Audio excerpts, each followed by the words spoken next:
60 days ago, the White House called Anthropic a woke company run by left-wing nutjobs. But yesterday, the chief of staff invited the CEO in for a chat and called it productive and constructive. Meanwhile, across town, 3 senior OpenAI executives walked out on the same Friday, and the man who built Sora left a parting note that might be the most important sentence anyone at that company has said all year. And buried under all of it, a dataset from 7,500 engineers that says the AI coding revolution might be measuring the wrong thing entirely. So let's start with that meeting, because the reversal is extraordinary. Dario Amodei, Anthropic CEO, sat down yesterday with Susie Wiles, the White House chief of staff. Both sides released statements, productive and constructive. The White House said it explored the balance between advancing innovation and ensuring safety and would host similar discussions with other leading AI companies. That language is diplomatic boilerplate, by the way. But diplomatic boilerplate is exactly the point. 2 months ago, the rhetoric was punitive, blacklisting, supply chain risk designations under a statute built for sanctioning foreign adversaries. And now it's shared approaches and protocols. What flipped the switch? One word: Mythos. When the Federal Reserve, the IMF, the Bank of England, and the ECB all start treating a single AI model as a standing governance issue, within the same 2-week window, the politics around the company that built it stop being about ideology, and they become about infrastructure instead. A source close to the negotiations told Axios that it would be grossly irresponsible for the US government to deprive itself of the technological leaps that the new model presents, and that doing so would be a gift to China. That was a quote. And the institutional machinery is already in motion. The Office of Management and Budget is preparing Mythos access for agencies. Treasury and State have requested briefings. CISA and intelligence community teams are reportedly testing the model. Anthropic recently hired Ballard Partners, the lobbying firm where Wiles herself worked for years, specifically for procurement advocacy. This is not a coincidence. That's choreography. What makes this genuinely remarkable is what didn't happen. Anthropic did not concede. Those red lines that collapsed the initial Pentagon deal, no mass domestic surveillance, no fully autonomous weapons, those have not moved. The DC circuit is still pending. The supply chain risk designation technically still stands. And the White House came to the table anyway, drawn in by a capability so significant that exclusion became more politically expensive than engagement. The trajectory from woke company to productive meeting in 60 days is what it looks like when raw capability rewrites a political equation in real time. And Anthropic didn't just show up for a meeting yesterday. They shipped something, too. Claude Design, a research preview that generates slide decks, web prototypes, and design systems powered by Opus 4.7 with exports to PDF, PowerPoint, HTML, Canva, and Claude Code. This is Anthropic, where they've had a big weakness in the past in design, expanding its commercial surface area in the same breath that it's renegotiating its governmental one. Building the business and the relationships simultaneously, making both harder to walk away from. Now, there's OpenAI, and I want to spend some time on this because what happened there yesterday is not just a personnel story. It is a signal about what kind of company OpenAI is choosing to become. 3 senior executives left on the same Friday. Bill Peebles, who built Sora from scratch, Kevin Weil, the VP who ran OpenAI for Science and the Prism workspace, and Srinivas Narayanan, the enterprise CEO, all on the same day. And these exits didn't happen in a vacuum. Sora was shut down last month, as you know, reportedly losing $1 million per day in compute costs. The Prism Science workspace got folded into Codex. Internal documents describe the company shedding side quests, quote, to focus on enterprise AI and the path to IPO. OpenAI is narrowing, deliberately, commercially, because they started far too big and tried to become too much too fast, despite having the greatest technology ever created on their side. And the people who represented the wide aperture exploratory research that defined the company's identity initially are all walking out the door. Bill Peebles' farewell is the line I cannot get out of my head. He wrote, and this is a quote, "It's tempting in life to mode collapse to the most important thing, but cultivating entropy is the only way for a research lab to thrive long term." Close that quote. Mode collapse. That is a machine learning term. When a model stops generating diverse outputs and converges on a narrow set of answers.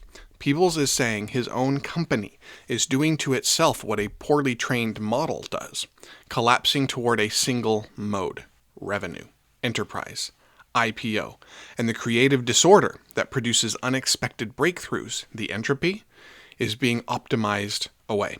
He described Sora as a project that could not have happened anywhere but OpenAI, past tense. Could not have happened. The implication is clear. It couldn't happen there now either. And on the previous day, OpenAI released GPT-Rosalind, its first model built specifically for life sciences research, evidence synthesis, hypothesis generation, and experimental planning. Amgen, Moderna, the Allen Institute, and Thermo Fisher Scientific are the initial trusted access partners. The model is named after Rosalind Franklin, whose crystallography work was essential to discovering the structure of DNA. This is OpenAI doing something strategically sharp. Life sciences is where Anthropic acquired Coefficient Bio on April 4th, where Amazon just launched its own drug discovery platform, where Google DeepMind has been investing for years, think AlphaFold. The frontier companies are all converging on biology, and the race is on for which intelligent system becomes the default research partner in labs and pharma companies worldwide.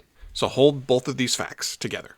OpenAI is shedding the people who explored broadly, and it's releasing products aimed at the narrowest, most commercially valuable scientific domains. That is a company becoming a product company, which might be exactly what the market wants, but people's warning hangs over it. Mode collapse looks efficient, right up until you need the capability that you optimized away. Okay, this next story changes how you should think about every AI productivity claim that you've heard in the last year. Multiple independent analytics firms published findings yesterday about what happens when you actually track AI-generated code over time instead of just counting it at the moment that it's created. The term they've landed on is token maxing, which is maximizing AI compute consumption as if that were the same thing as productivity. But the data says it absolutely is not. Jellyfish analyzed 7,548 engineers in Q1 of this year. Engineers with the largest AI token budgets produced the most pull requests. They achieved 2 times the throughput at 10 times the cost. And the code they generated requires revision at dramatically higher rates.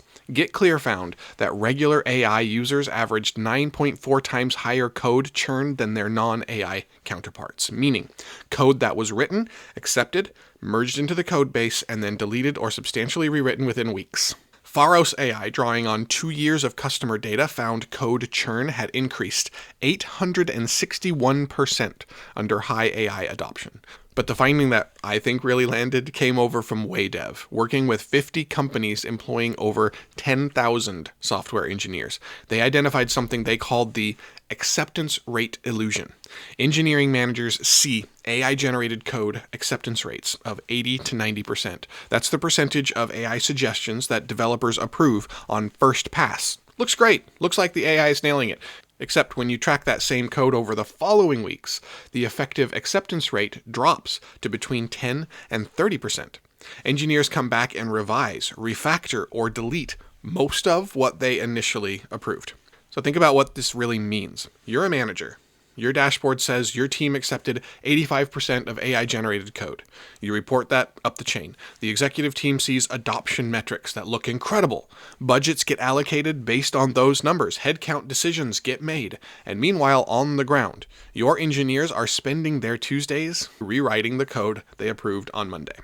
This compounds what the Century Report documented just a few days ago, the work slop findings from April 15th, where 40% of non-managers said AI saves them no time at all, and workers were spending an average of 3.4 hours per month just correcting AI output. At a 10,000-person firm, that implies roughly $8.1 million in lost productivity. And it connects to the block data from March, where former employees said 95% of AI-generated code still required human modification before it could go into production.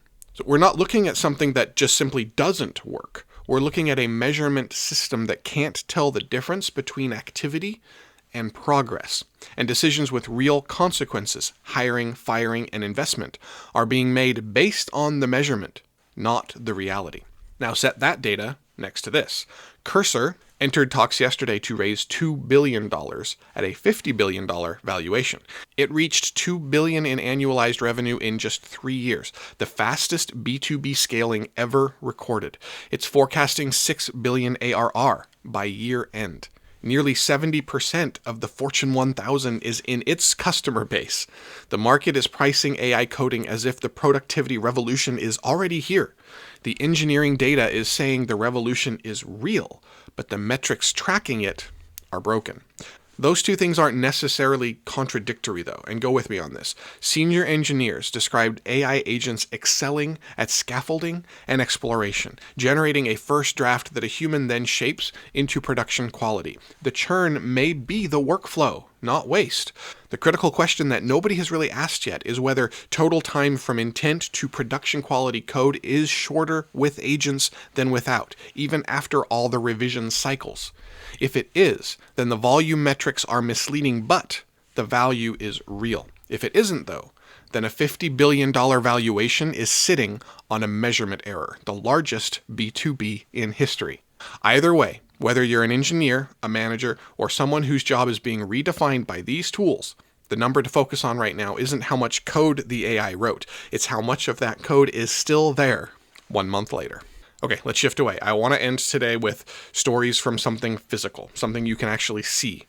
Pattern Energy's SunZia wind farm began generating electricity in New Mexico yesterday.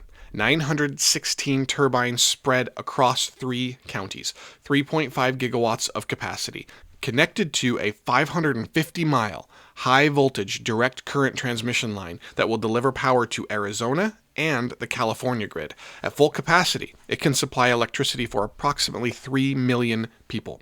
The whole project cost $8 billion. It is now the largest onshore wind project in the United States, and the transmission line is almost as significant as the turbines. HVDC minimizes energy loss over long distances.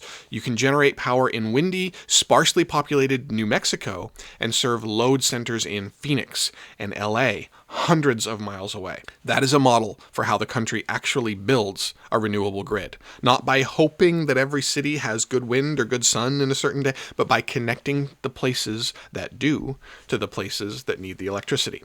This arrives alongside less encouraging numbers, though. Level 10 Energy reports that renewable power purchase agreement prices hit their highest levels since tracking began in 2018. Wind is at $79.40 per megawatt hour. Solar is at $64.49. Labor shortages, permitting delays, tariffs, and ferocious demand from data center operators are all pushing prices up. New wind projects in some regions have, in Level 10's words, completely fallen off the map due to federal permitting scrutiny. SunZia's completion proves that large-scale wind can still get built. The prices prove that clearing every barrier to build the next one is getting harder, not easier, even as the demand for clean electrons keeps climbing. But set that against the other stories the Century Report has covered about the continuous renewable energy breakthroughs that we've had and the fact that the offshore wind farms have gone through despite federal interference. Set against that macro backdrop, it seems fairly clear that this micro moment of increased prices is actually the exception, not the norm. But every AI model we talked about today, Opus 4.7, GPT-Rosalind, the coding agents generating all that code, of course it runs on electricity. The intelligence era and the energy era are not separate stories. They can't be until we solve the problem of infinite energy. For now, they're the same story, measured in slightly different units. 2 quick releases from yesterday. xAI shipped Grok speech-to-text and text-to-speech APIs. This is multilingual speech recognition and voice generation available through their API. So if you're building anything that listens or talks, another option just entered the market.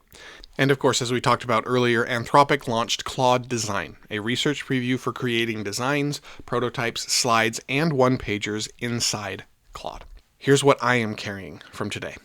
A company gets blacklisted, holds its ground, and 60 days later, the White House opens the door on that company's terms.